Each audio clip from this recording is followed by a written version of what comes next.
नमस्कार साथियों, एचपीएससी में स्वागत है। आज की क्लास में बात करेंगे कि क्या क्या सवाल आपसे इंटरव्यू में पूछा जा सकता है और आपको किस तरह से जवाब देना है।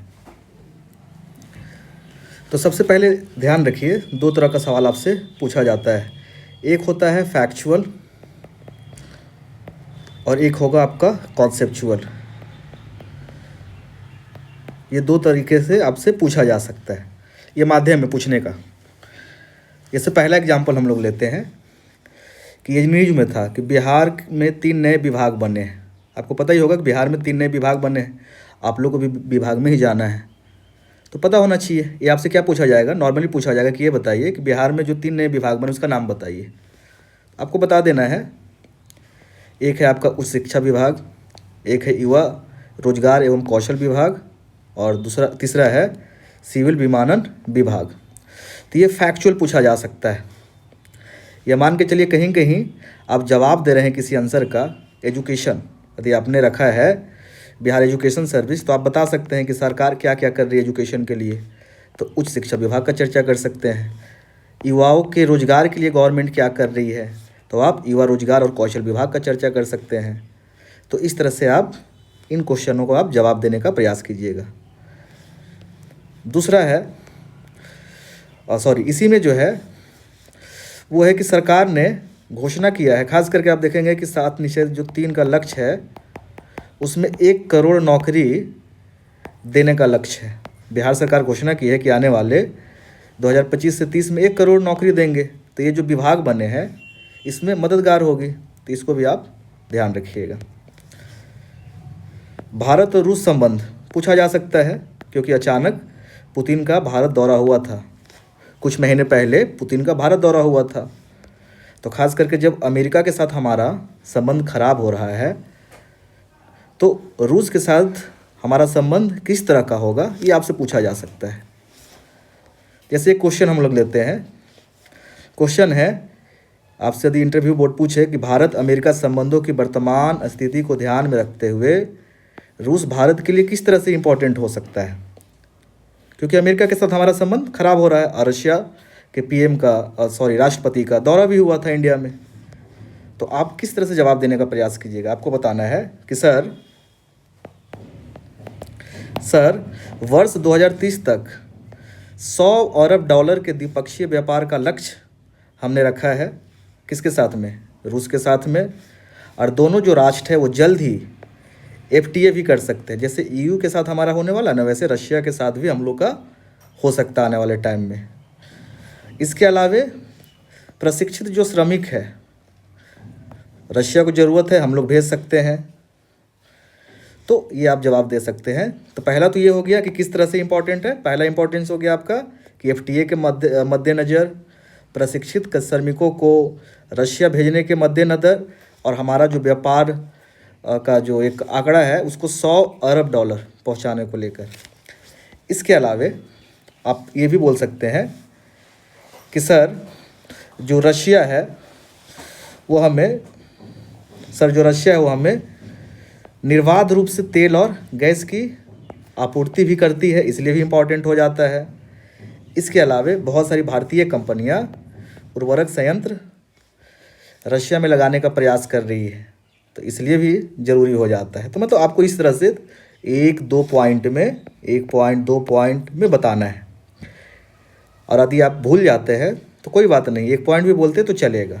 तो पहला ये क्वेश्चन था, आपको पूछा जा सकता है। तो आप जब भी तैयारी कीजिएगा तो इसको ध्यान रखिएगा। इसके अलावा कभी कभी पूछा ये भी जा सकता है कि बिहार में उद्योग के लिए क्या किया जा रहा है। बिहार में उद्योग के लिए क्या किया जा रहा है, आपको जवाब देना है कि सरकार आने वाले 5 वर्षों में 50 लाख करोड़ रुपया इन्वेस्ट करेगी इंडस्ट्री के विकास के लिए। तो एक फैक्चुअल आंसर हो गया। और जब भी आपसे बिहार के उद्योग को ध्यान में रख के पूछा जाएगा तो वहाँ इसका यूज कर सकते हैं। इसके अलावे इंडिगो विवाद चर्चा में था। तो आपको ध्यान रख लेना है, इंडिगो विवाद के बारे में पूछा जा सकता है कि वो चर्चा में क्यों था। पहला क्वेश्चन यही पूछा जा सकता है कि इंडिगो विवाद चर्चा में क्यों था। आपको बताना है कि सर इंडिगो जो विमान थी वो लगातार कैंसिल किया जा रहा था। जिससे विमानन क्षेत्र को धक्का लगा। इंडिगो इंडिगो जो विमान है वो लगातार कैंसिल हो रहे थे, जिससे कि विमानन क्षेत्र को धक्का लगा है और राष्ट्रीय छवि को भी नुकसान पहुंचा है। इस कारण से ये चर्चा में था। वैसे आपको पता ही होगा कि अचानक कर्मचारी जो है इंडिगो वाली वो रेस्ट पे चले गए थे, क्योंकि गवर्नमेंट का रूल आई थी। इस कारण से फ्लाइट भी कैंसिल हो रहा था। तो कैंसिल होने से क्या हुआ? कैंसिल होने से विमानन क्षेत्र को धक्का पहुंचा और राष्ट्रीय छवि को भी नुकसान हुआ था। इस कारण से ये न्यूज़ चर्चा में था, तो आपको याद रखना है। इसके अलावा महिला मुख्यमंत्री महिला रोजगार योजना के बारे में भी वो लोग पूछते हैं। कभी कभी फैक्चुअल पूछ लेंगे वो आपसे कि अब ये बताइए, आज दिन न्यूज़ में दिया रहेगा तो पूछ लेंगे कि ये बताइए कितने करोड़ महिलाओं को इससे लाभ मिला। आपको बताना है 1.56 करोड़ महिलाओं को लाभ मिला है। ये फैक्चुअल सवाल है। बीपीएससी में देखिएगा कि फैक्ट ज़्यादा पूछा जाता है, फैक्ट ज़्यादा पूछा जाएगा आपसे, इसलिए मैंने फैक्चुअल सवालों को रखा है। अगला सवाल पूछा जा सकता है कितनी राशि मिलती है? 10,000 रुपया। 10,000 ना। अधिकतम कितना मिल सकता है? देखिए 2 लाख रुपया देने की बात हुई है, 2 लाख, लेकिन सभी को नहीं मिलेगा। जो महिलाएं रोजगार को आगे बढ़ाती है उनको मिल सकता है। तो फैक्चुअल सवाल बीपीएससी में ज़्यादा करके पूछा जाता है।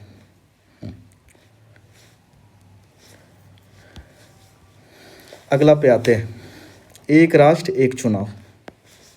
ये देखिए फैक्चुअल तो नहीं है, कॉन्सेप्चुअल है, तो आपको किस तरह से याद रखना है। पहला है एक राष्ट्र एक चुनाव का लाभ बताइए। वो आपसे सीधा पूछेंगे कि एक राष्ट्र एक चुनाव होना चाहिए कि नहीं। आपको कभी भी ना नहीं बोलना है, हमेशा बोलिए कि यस सर होना चाहिए, होना चाहिए। अगला सवाल होगा कि अच्छा होना चाहिए, तो ये बताइए इसका लाभ क्या होगा। तो आपको पॉइंट में बताना है, एक्सप्लेन करने का ज़्यादा मौका नहीं देते हैं वो कभी कभी कहेंगे आपको कि सिर्फ पॉइंट में बताइए, 5 लाभ आपको बता देना है। जैसे कि आप बोलिएगा कि सर पॉलिसी इम्प्लीमेंटेशन में इससे फ़ायदा हो जाएगा। अभी जो भी पॉलिसी है बार बार चुनाव होने से इम्प्लीमेंट नहीं हो पाती है, पहला फ़ायदा। दूसरा ये है कि चुनाव खर्च में भी कमी आएगी, सापेक्षिक कमी आएगी। अभी जो चुनाव होता है ना, वो बार बार चुनाव होने से खर्च ज़्यादा बढ़ जाता है। एक साथ चुनाव होगा तो आने वाले टाइम में कमी हो जाएगी। इससे भ्रष्टाचार में भी कमी होगी। इसके अलावा मतदाताओं की प्रतिशत बढ़ेगी, क्योंकि एक ही बार चुनाव होगा तो दे देंगे एक ही साथ में।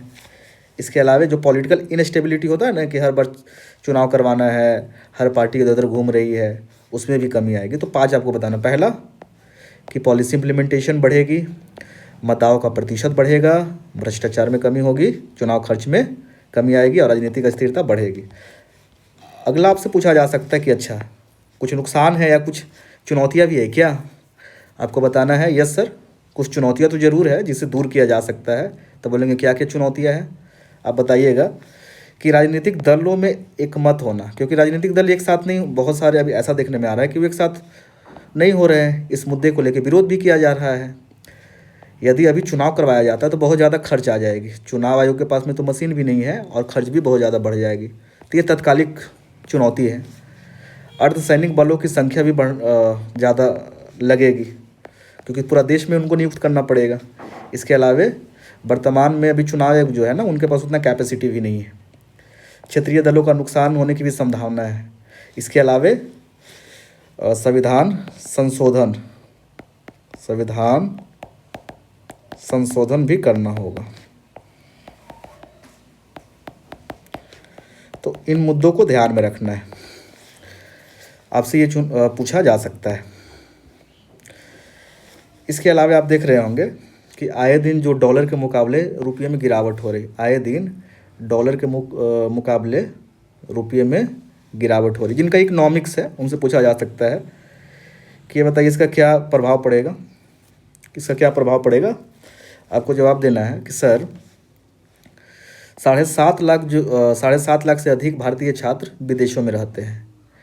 यदि वो विदेशों में पढ़ाई कर रहे हैं तो इससे क्या होगा कि शिक्षा महंगा हो जाएगा, शिक्षा महंगा हो जाएगा। तो पहला नुकसान तो ये होगा, उनको ये प्रभाव पड़ेगा। दूसरा कि हम लोग बहुत सारी चीज़ें इलेक्ट्रॉनिक वस्तुएं बाहर से मंगवाते हैं, ये भी महंगी हो जाएगी। बस आपको इतना ही जवाब देना है, आपको ज़्यादा एक्सप्लेन नहीं करना है। जितना पूछा जाएगा उतना ही बताइएगा। कम से कम 2 पॉइंट बोल के चुप हो जाइएगा। ज़्यादा कोशिश नहीं करना है कि 4 से 5 पॉइंट बता दे। तो इन चीज़ों का विशेष ख्याल रखिएगा आप लोग। अगला क्वेश्चन है, फैक्चुअल क्वेश्चन है कि बिहार विधानसभा में वर्तमान अध्यक्ष कौन बने हैं? याद रखिएगा, इनका नाम प्रेम कुमार, श्री प्रेम कुमार। कभी भी जब आप नाम बताइएगा किसी भी अधिकारी, आपसे बड़े अधिकारी का या सरकारी जो पद पे बैठे व्यक्ति का, उसके नाम के आगे आप सम्मानजनक शब्द जरूर लगाइएगा। तो नाम इनका बताइएगा श्री प्रेम कुमार। ये कहाँ के रहने वाले हैं? तो ये मतलब कहाँ के विधानसभा सीट से ये जीतते थे? अभी भी जीते हैं इस बार। बताइएगा गया जी टाउन क्षेत्र से, गया जी टाउन क्षेत्र से। कितने बार विधायक बने हैं? 9 बार। पूछा जा सकता है, इसको ख्याल रखिएगा। कभी कभी फंसाने के लिए आपसे कुछ सवाल पूछा जाता है, वो आपका माइंडसेट देखना चाहते हैं कि आप गवर्नमेंट को किस तरह से आप जज करते हैं। जैसे पूछा जा सकता है कि क्या आप मानते हैं कि बिहार में पहले जंगल राज था? क्या आप मानते हैं कि बिहार में पहले जंगल राज था? आपको बहुत ही संतुलित जवाब देना है इसका। आप बोलिएगा कि सर मुझे नहीं लगता कि बिहार में जंगल राज था। आप भले ही आपको झूठ बोलना पड़े, लेकिन आपको एक्सेप्ट नहीं करना है। बोलना है कि सर मुझे नहीं लगता कि बिहार में जंगल राज था। प्रत्येक सीएम विकास का कार्य करते हैं और वो भी जो भी उस समय सीएम थे वो कार्य कर रहे थे।